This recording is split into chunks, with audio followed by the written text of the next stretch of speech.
presentado por Sartor Finance Group. Hola, ¿cómo están? Bienvenidos a un nuevo programa de Economía de a pie, donde los ciudadanos pueden conocer todos los temas relevantes de la economía y las finanzas en el mostrador. En esta oportunidad y en este capítulo estaremos tocando temas de la productividad de Chile y los desafíos que tenemos por delante. Y para esto me encuentro con dos invitados importantes. Por un lado tenemos a Rafael Beruán, economista, académico, con gran trayectoria en productividad y presidente de la Comisión de Productividad. Bienvenido. Gracias por la invitación. Por el otro lado tenemos a Andrea Buttelman, también economista con una gran trayectoria académica y directora de Espacio Público. Muy bienvenida.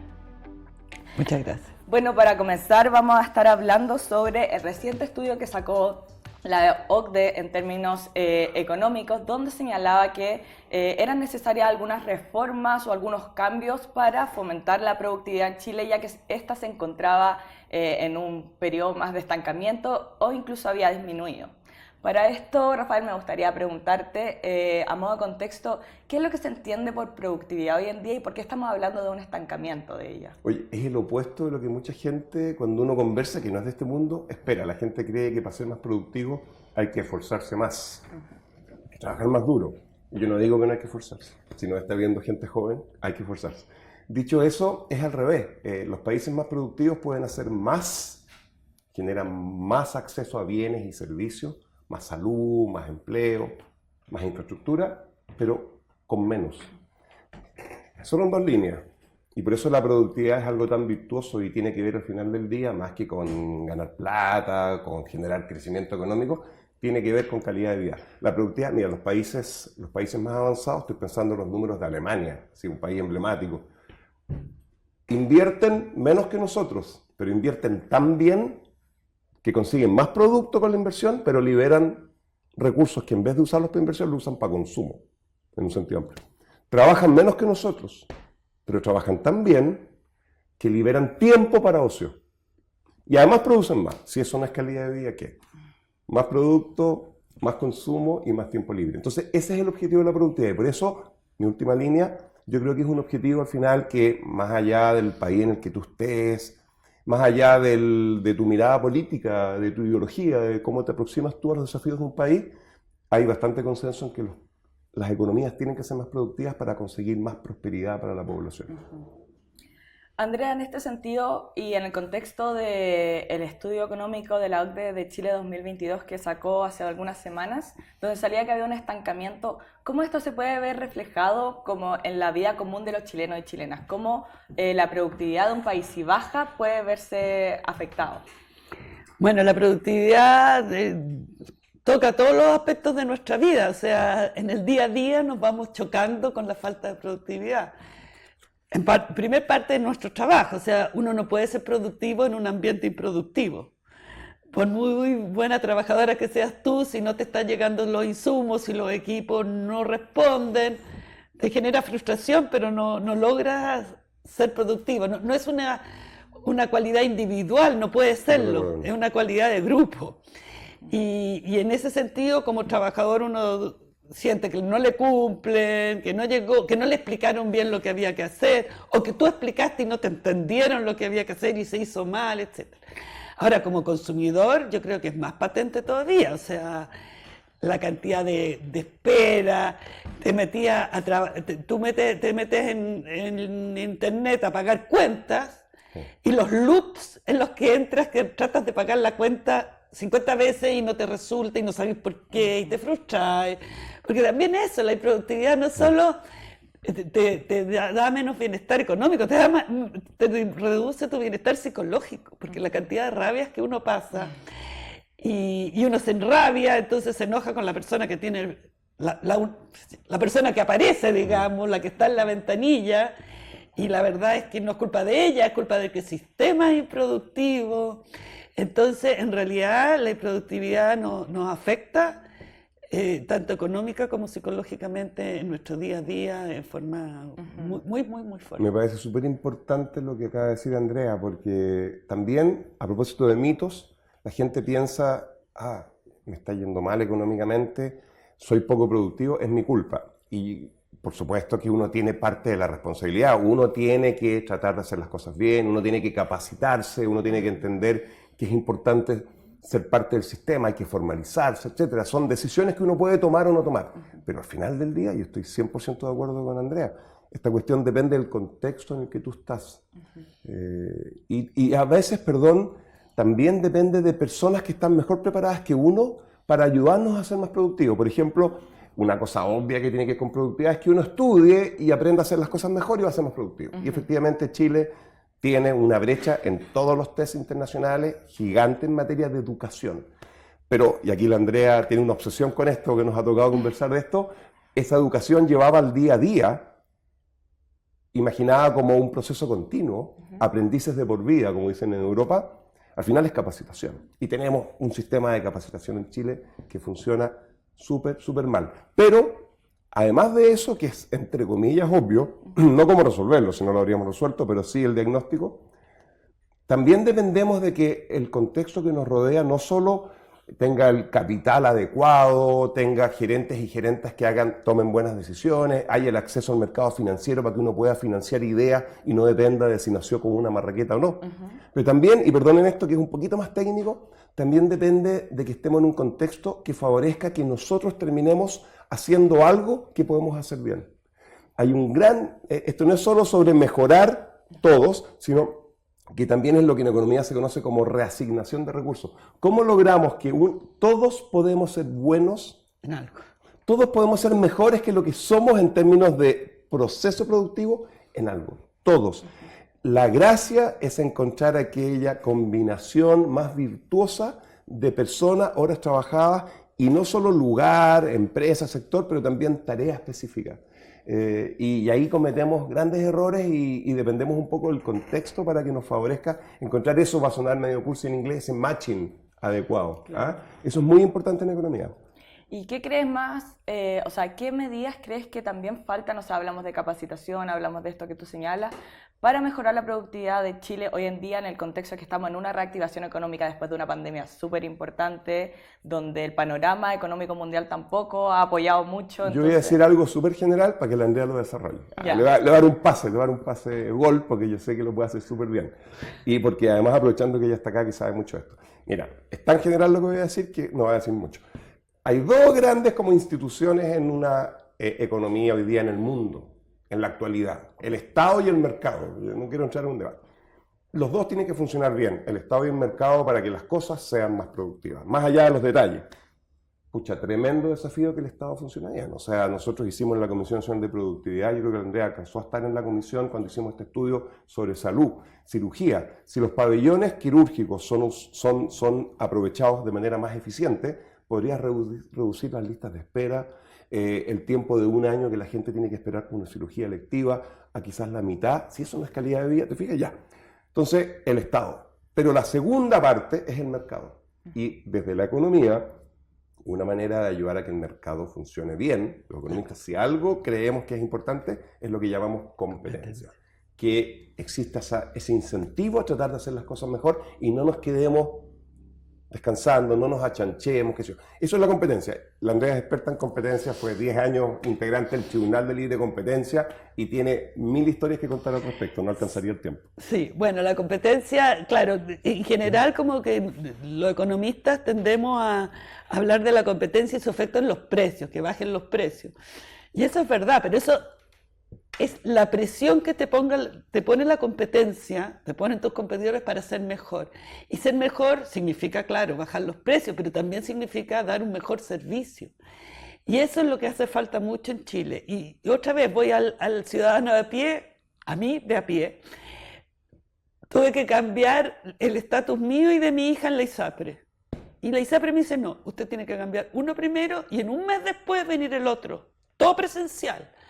¿Por qué? Porque los sistemas no dan para hacer dos cambios al mismo tiempo. O sea, obviamente es que no han invertido lo suficiente en sistemas, porque no puede ser que la computación nos dé para hacer dos cambios al mismo tiempo. Y eso es falta de competencia. O sea, si yo pudiera decirle a la ISAPRE, ¿sabes qué más? Esta respuesta no es aceptable. Y yo me voy a cambiar mañana y no tiene costo para mí cambiarme y estoy segura que me van a aceptar, voy a poder amenazar. Pero si yo sé que tengo una preexistencia, que no sé qué, no puedo ni siquiera amenazar con cambiarme.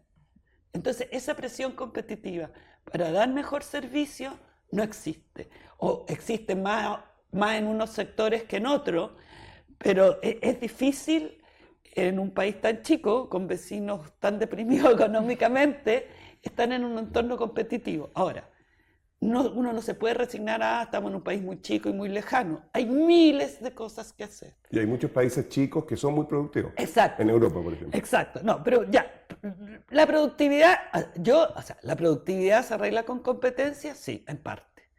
La productividad, la raíz de nuestra improductividad es nuestra falta de educación.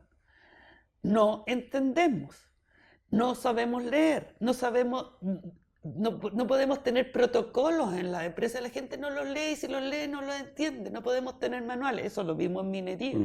La cantidad de veces que había que repasarle a la gente las reglas de seguridad, que también es falta de productividad, digamos, repetir y repetir y repetir. O sea, los accidentes laborales son tremendamente costosos para la productividad de una organización. Exacto. Entonces, la cantidad de plata que gastas para prevenir accidentes, porque la gente no le toma el peso a lo que significa tener un accidente o lo riesgoso que es tener una actitud u otra, se gasta mucho tiempo y mucha plata en prevenir accidentes y eso es productividad. Ahora, si además hay accidentes, peor, claro. O sea, peor se afecta la productividad. Entonces, claro, la competencia es súper importante para la productividad porque las empresas sienten la presión de tratar bien a sus consumidores, de no hacerlos esperar horas, de no decirle que no se puede hacer el cambio, que tiene que venir presencial, todo eso con competencia, pero para eso también tiene que la gente, los que están detrás en la ventanilla, entender qué se puede hacer con su sistema o no, qué protocolos hay, en fin. Entonces, tampoco uno, o sea, cuando uno piensa a quién te la culpa, la tenemos todos. Todos Claro. somos responsables porque no nos hemos preocupado de tener leyes que promuevan la competencia, leyes sectoriales que promuevan la competencia. No nos hemos preocupado de tener leyes que defiendan al consumidor para que no tenga que perder tanto tiempo.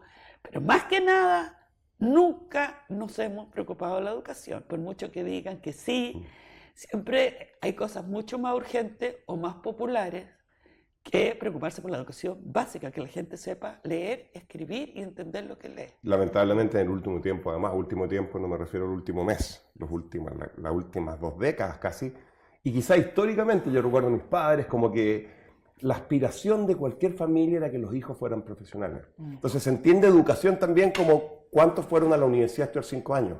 Por Dios que distinta es la realidad europea. Y en esto nos dan tiro canchilado, entonces no creo que lo estén haciendo tan mal. Y sin embargo, no es verdad, están más evolucionados, que todos aspiren primero a 5 años porque las carreras no duran 5 años, primera cosa. Duran 3. ¿Qué le pasó al ex ministro Beyer cuando quiso presionar? Yo soy académico también, estamos todos en universidades. Las universidades pararon eso porque quieren venderte 5 años, no quieren venderte 4. Bueno, pero hay un tema con qué significa también educarse. ¿Cuál es la pertinencia también de lo que aprendes para el mercado laboral? Porque al final esto es un medio para, más allá de lo virtuoso que es aprender. Oye, yo solo quiero hacer un comentario más a propósito del debate, y aunque sobre competencia. Y la competencia, porque, bueno, y lo decía Andrea, al final también decimos, oye, no somos únicos responsables de ser productivos, depende del contexto. Pero aquí también aparece la responsabilidad de nosotros como personas, porque no basta con que existan muchas alternativas, que es lo que permite que haya una facilidad para que empresas compitan entre ellas por ti. Pero también nosotros tenemos que asumir la responsabilidad de votar con los pies, de que si un banco me trata mal, que no te tiene que dar lata caminar media cuadra y preguntar en el otro banco con información, pero para eso el sistema tiene que permitir que yo llegue a la información. Esta cuestión es compleja.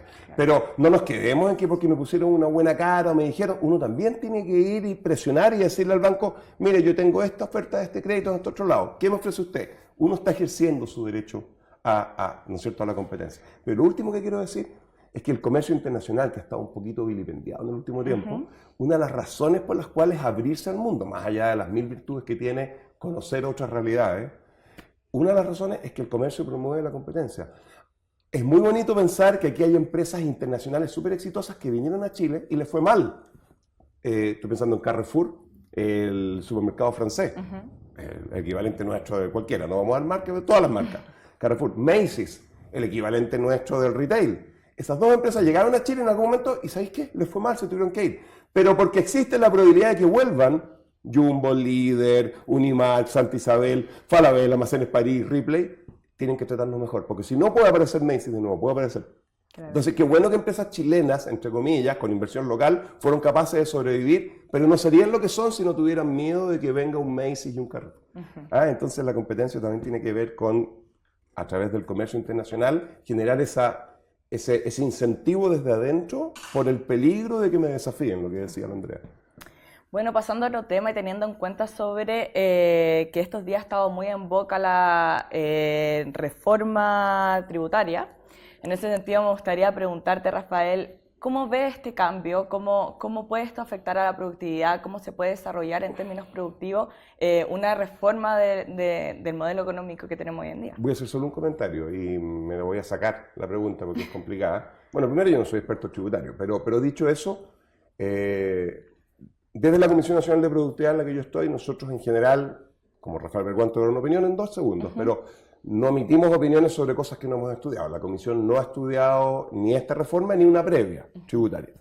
Ya, ese es un primer comentario. Dicho lo anterior, te voy a decir como economista 2 cosas, pero no en particular sobre las características de esta reforma, que de verdad es de una complejidad tal, solo para que la gente que nos está escuchando, porque también aquí hay mucho de debate que a veces se simplifican esto. Yo tengo colegas expertos en el tema tributario que respeto, que tienen opiniones bien distintas con respecto a eso. Y eso también hay que entenderlo, de que no todo es una agenda personal, no todo, estas cosas no son medibles de manera exacta, no es matemática 2 más 2, 4. Ojalá que todo el mundo haya estado de acuerdo con que 2 más 2 son 4, no eso es lo que decía la idea, que nos falta conocimiento en matemáticos, que es importante. Pero dicho eso, 2 cosas. Yo creo que es súper justo decir que más allá de los enormes desafíos que tenemos, Chile tiene que aumentar la recaudación tributaria. Chile necesita recaudar más impuestos. Que hay impuestos que se recaudan mal, que hay cosas que el Estado está haciendo que no debe hacer, eso es parte de la munición del Estado. Pero uno mira a los países, independientes que sean de izquierda, derecha, grandes, chicos, gobernados por mujer o hombre, y cuando tienen niveles de desarrollo más altos que nuestros, recaudan más plata que la que nosotros recaudamos. Y una cosa por la que eso ocurre es porque cuando los países se van haciendo más ricos, la demanda a la ciudadanía por lo que se llama bienes públicos, no para uno, sino que para todos, por ejemplo, un parque, una mejor ciudad, va creciendo más que el ingreso. Entonces hay que financiar eso, y eso lo financia el mundo público, no el privado. Entonces primero hay que aumentar la recaudación. Dejemos a los expertos que vean cómo lo hacen. Y lo segundo, que solo para ser honesto, porque ya que me pediste una conexión con productividad, claro, subir los impuestos siempre tiene costos. Los economistas decimos que distorsiona, pero es que nada en la vida es solo bueno o solo malo, generalmente, casi nada. Entonces, la pregunta es cómo logramos una estructura tributaria que va a tener costos, va a generar en alguna dimensión, en algún sector, algún costo económico, pero que tiene otros beneficios. Si se piensa bien, ¿qué es lo menos malo para conseguir esa plata? Y ahí una preocupación típica de los economistas desde productividad es qué efecto tiene la inversión a largo plazo. Porque la inversión a largo plazo, no la para mañana en la tarde, es la más productiva típicamente. Te hago la conexión solo para... pero que los expertos respondan. Claro, entonces lo que yo agregaría es que sí, estoy de acuerdo, necesitamos mayor recaudación, yo tampoco soy experta tributaria, pero sin duda, entre más le cobre a los empresarios, menos van a querer invertir, si eso está claro, pero eso es manteniendo todo lo demás constante.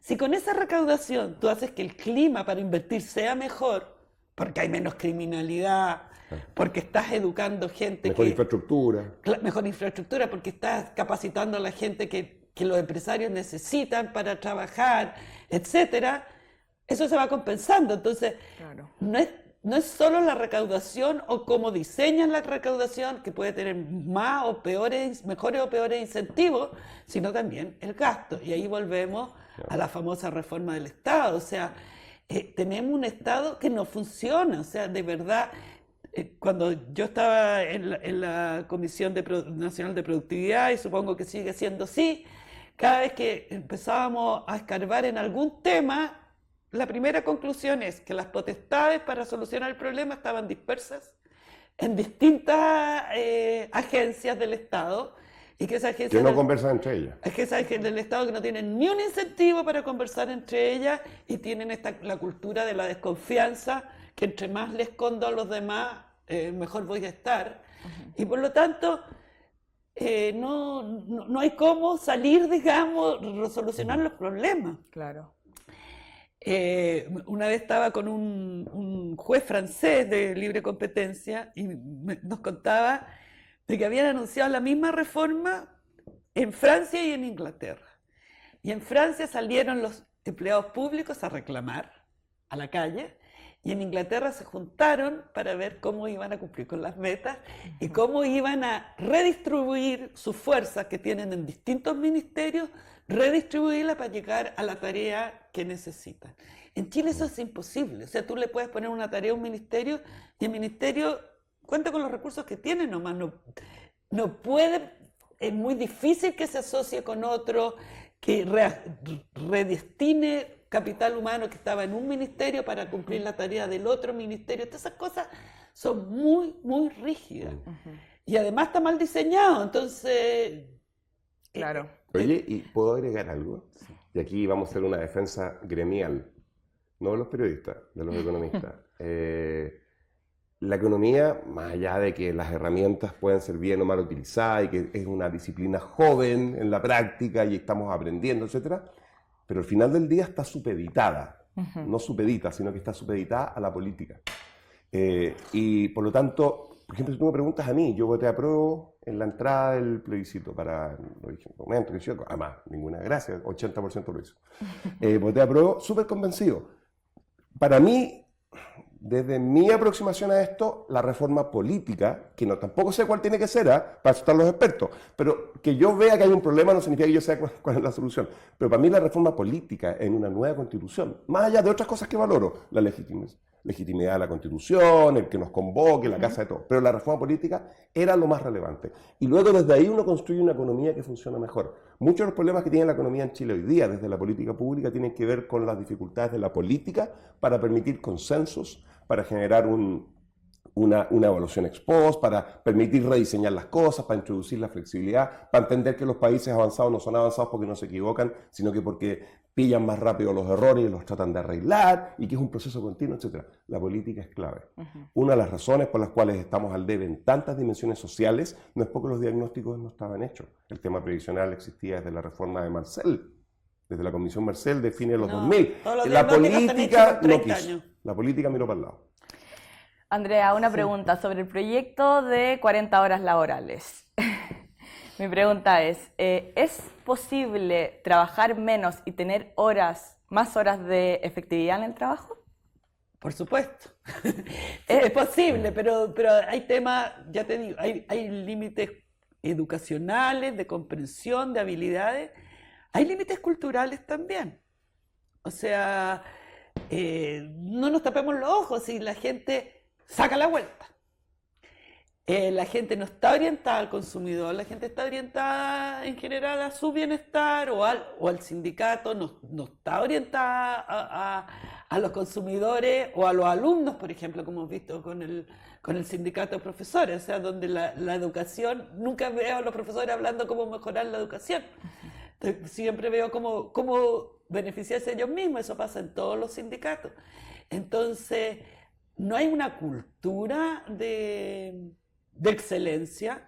Por supuesto que en 40 horas podríamos hacer la misma pega que hacíamos ahora, pero hay que tener ganas, hay que hacer las cosas. Por ejemplo, yo en una empresa privada, porque somos los mismos chilenos los que trabajamos en la empresa pública y en la empresa privada. En la empresa privada quizás tenemos más incentivos o más garrotes, pero igual la cultura es la misma. Entonces ponen un súper sistema computacional para que toda la información de la empresa esté en una sola fuente, lo que no pasa en ninguna empresa chilena. Entonces ponen el súper sistema y está despoblado, nadie mete los datos. Y le vas a preguntar a la persona, no, porque yo estoy acostumbrada a mi planilla Excel, entonces voy a tener que meter los datos en la planilla Excel y también en este nuevo sistema. No lo hago doble pega. Entonces, nadie está viendo cómo incide en la productividad general el que todos los datos estén centralizados. Y sobre todo ahora que estamos en una época donde se está digitalizando todo, la pandemia nos llevó a un proceso de aceleración donde la tecnología cumplió un rol fundamental. Sabes que lamentable eso, que la historia humana es una en la que al final las tecnologías no es que se inventen en las crisis, sino que se implementan durante las crisis. La tecnología necesaria para tener reuniones a distancia, que no son perfectas ni sustituyen totalmente otras, pero depende del contexto, por favor, es una manera increíble. Esto también para que no parezca que Chile y el Estado chileno es todo. Algunas de las empresas más famosas del mundo seguían con directorios presenciales que tienen virtud, y la presencialidad genera otra dinámica, mirarse a los ojos, Claro. cara a cara, etcétera. Pero no importa, pero ¿cómo puede ser que la totalidad de los directorios se tengan que hacer presencialmente cuando esta tecnología existía hace 5 años? ¿Ya? Entonces, sí, las crisis fuerzan la implementación de tecnologías que ya se habían ido desarrollando de manera incipiente, y en ese sentido, vaso medio lleno, qué terrible hablar de algo positivo durante una pandemia, pero va a haber un efecto positivo en productividad. Yo quiero hacer un comentario con respecto a lo de la jornada, para conectarlo con productividad. Una cuestión técnica, pero tú sabes que en Chile, a propósito un poco también del cambio cultural y de lo que necesitamos, de estar dispuestos a no estar siempre tratando de mantener las cosas como siempre. Tú sabes que los seres humanos hemos evolucionado no para innovar, porque mejorar la productividad es cambiar, y para cambiar hay que innovar. Si así es la cosa igual no vaya a mejorar la productividad. Pero el problema es que la cabeza evolucionó para sobrevivir, para estar ahí mañana, para no arriesgarse. Y detrás del cambio siempre hay errores. Y algunos fracasan y se dan cuenta que en realidad quebraron, qué sé yo. Entonces es complicado, por eso no queremos innovar. Tienen que esforzarnos, y ahí está la competencia en economía, está qué sé yo, la regulación en algunos aspectos, etc. Pero lo que te quería decir es que una de las razones por las cuales también el mercado laboral y la reducción de jornada enfrenta tensión es porque en Chile tenemos una jornada laboral legal máxima, que es una herramienta que se usa en todas partes del mundo y que es necesaria, porque la relación de los trabajadores con los dueños del capital no es simétrica. Por eso los sindicatos pueden ser virtuosos, pero tienen que funcionar adecuadamente. No es verdad que los sindicatos son de izquierda como concepto. Yo conozco economistas muy de derecha, que son muy fachos en el lenguaje nuestro, que viven afuera, en Europa, en Estados Unidos, que son súper pro sindicato. Lo que pasa es que tú quieres que el sindicato cumpla el rol público que tiene que cumplir, y que no sea capturado para el sindicalista solamente, sino que para todos. Bueno, pero lo que te quería decir en 2 segundos es que en Chile la jornada laboral legal máxima es la misma, estoy exagerando, la misma, las 52 semanas del año en todos los sectores y en todas las empresas. Es decir, la heterogeneidad entre sectores, empresas y meses es tan distinta. Necesitamos introducir, por ejemplo, flexibilidad, no para precarizar al trabajador, dado un conjunto de leyes, aprovechar esta tecnología para que mujeres puedan cumplir el doble rol que culturalmente le imponen, injusto pero que ocurre en la derecha, para combinar entonces menores jornadas con más flexibilidad, por ejemplo. Y eso es algo que se ha empujado por la gente de izquierda, de derecha, cuando lo miran técnicamente. Cuando lo miran técnicamente, pero en general la flexibilidad es un no para la izquierda. O para el mundo sindical, al menos los dirigentes. Y la ¿cómo se llama? El multitasking, digamos. El tener, Claro. También es como una precarización. No me acuerdo cuando nos dijo pues. Carmona que si no hay prohibición de multitasking vas a poner un ingeniero a barrer. ¿Por qué pondrías a un ingeniero a barrer? Claro. O sea, ¿qué gana la empresa? A menos que su jefe lo quiera humillar, digamos, pero si lo va a querer humillar, lo va a humillar de alguna otra manera, digamos. Pero, ¿por qué cortarle las alas a la gente que aprende a hacer más de una cosa? O que si surge una nueva necesidad en la empresa, le diga, oye, ¿te tinca hacer esto? No. Las leyes impiden que yo haga algo distinto a lo que dice el contrato. Le estás cortando los pies a esa misma persona que se supone que estás protegiendo, le estás impidiendo que aprenda algo nuevo. Mucho de este debate, al final, lo mismo pasa en el mundo del proteccionismo. Tiene conceptualmente una justificación, pero tiene más bien una razón de ser por factores del siglo XIX, cuando las economías, si nosotros no teníamos trigo plantado en el Valle Central y entrábamos en una guerra con un vecino que nos daba trigo, nos quedábamos sin trigo y había que esperar 1 año. Eso ha cambiado. Hay que tratar de pensar muchos de estos temas. Por supuesto que son temas donde se presta para que alguien se aproveche, pero en un buen contexto hay que pensarlos no como lo que llamamos los economistas un juego de suma cero, donde si yo gano tú pierdes o si tú ganas yo pierdo, sino que hay que complementarse y hay que buscar con un interés positivo público maneras distintas de hacer las cosas para que las cuestiones funcionen mejor. Es fácil decirlo, es como un discurso medio buenista, pero en los hechos es a lo que uno tiene que apuntar. Por eso es tan importante creer en los consensos, creer en los acuerdos, buscar. Y por eso a mí me gustaba la idea de la casa común en la Constitución, porque yo creo en esas cosas. Yo creo que al final uno se cree el cuento y está más dispuesto a colaborar. La economía, para ser virtuosa, a pesar de la competencia, al final del día es colaborativa. Exacto. Es lo mismo que, o sea, es el grupo que tiene que ser productivo y no solo tú. Claro. Rafael, Andrea, muchas gracias por esta conversación. Espero volverlo a encontrar en un nuevo programa de Economía de a pie del Mostrador. Gracias por la invitación. Gracias. Chao.